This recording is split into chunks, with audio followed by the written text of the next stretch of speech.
আজ পয়লা বৈশাখ বাংলার নববর্ষ।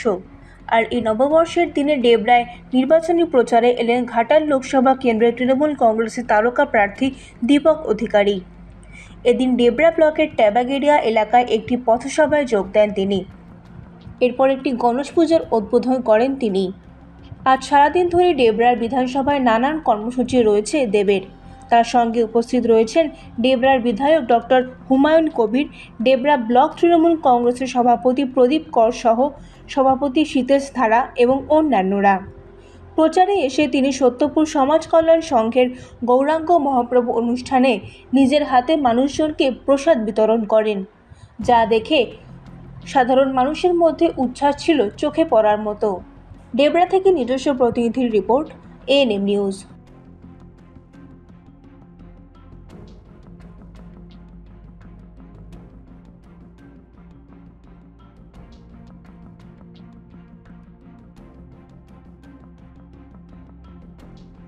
ডেবরা থেকে নিজস্ব প্রতিনিধির রিপোর্ট, এএনএম নিউজ।